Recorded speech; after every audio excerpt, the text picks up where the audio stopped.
America. On Wednesday, there was a decision made by the United States Senate that unfortunately put our country backwards. I think that's the best way to put it. When you sort of look at things in when you look at the macro picture, or the macro picture. That's right. Um, a 90% of Republicans decided that in response to the Newtown tragedy, they were going to basically expand the rights of gun owners and expand the power of the Second Amendment instead of doing the opposite. I talked about this a little bit at the beginning of the show, but I just really want to go in depth here and sort of give you the true and real understanding of this whole situation. So, Pat Toomey, the senator from Pennsylvania, and Joe Manchin, both gun owners, both grade A ratings from the NRA, produced a compromise on Dianne Feinstein's bill that would have been a gun control bill. And in the compromise, they said that all commercial purchases of weapons, i.e., you buy guns in a store, which are already covered under background checks, so that's 60% of the weapons. But the 40% that aren't covered are those bought at gun shows and those bought on the internet. And it basically requires all guns that are bought to, this is the law, this was the amendment would require to go to be under background check, besides those that are sort of given from family or friends. Like if I give Rich Webster I know I'm not going to, but if I give Rich Webster a gun, that wouldn't have to go through a background check. Or if I sold him a gun as a friend or a member of my family, then I can get away with that. The sad part here, ladies and gentlemen, is that this motion failed. It failed to ascertain the 60 votes necessary. Now, there's a couple of reasons. There's a couple things here that I want to sort of talk about. One, this 60 vote threshold thing would have all disappeared if Harry Reid had gotten rid of the filibuster.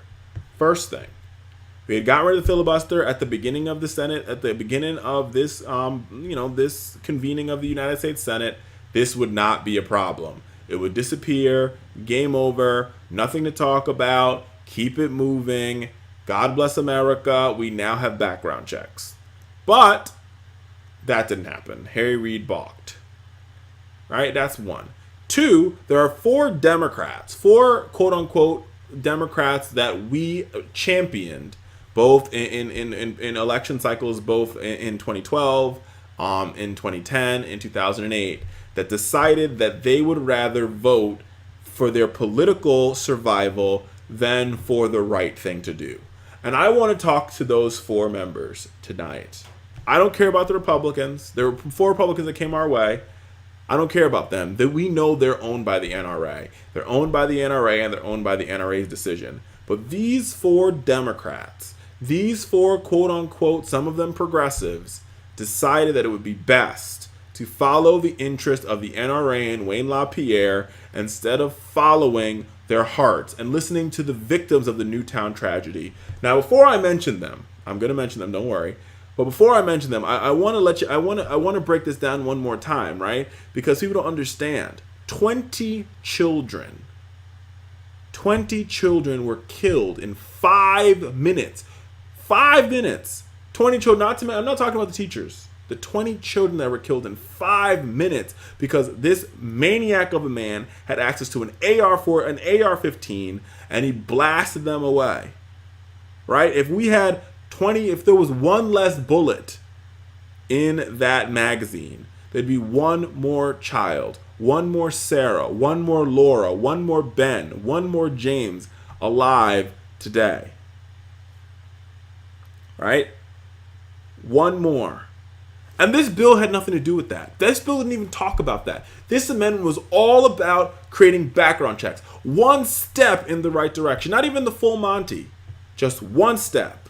But these four Democrats, these four quote-unquote progressives, thought it would be better to preserve their own political interest than it was to do the right thing. Heidi Heitkamp, one of those Democrats. Mark Pryor, another one of those Democrats. Max Baucus from Montana, another one of those Democrats.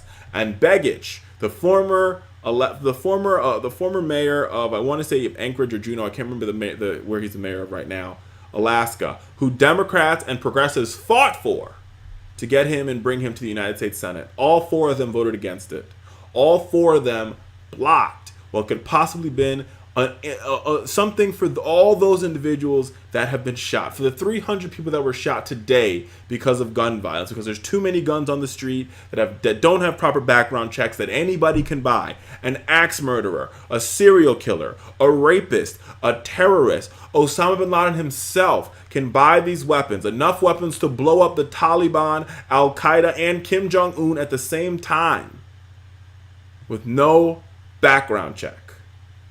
Why, America? Why? Because they wanted to protect themselves from the big bad NRA. It wasn't about the 90% of Americans that believe we need background checks. It was about the NRA, and the simple fact is the NRA created lies about this whole thing. Talked about how we were going to take your guns away. Nobody was taking your guns away. If you had a gun, you need to go through a background check. It's just if you're buying a new gun on the internet or at a gun show. America, this is not a time for us to get angry and sit at home. This is a time for us to turn our anger into organizing, and turn our organizing into power, and turn our power into votes, and turn our votes into making sure we get these Democrats out of the United States Senate, as well as the Republicans that voted against us out of the United States Senate at the same time. That is what we need to do with this anger. Turn this anger into organizing, this organizing into votes, and this votes into power. It's an empowerment moment. So get out there, get empowered, tell your neighbor, tell your relative, tell your associate, and tell your friend. Tell Fran it's time to get active.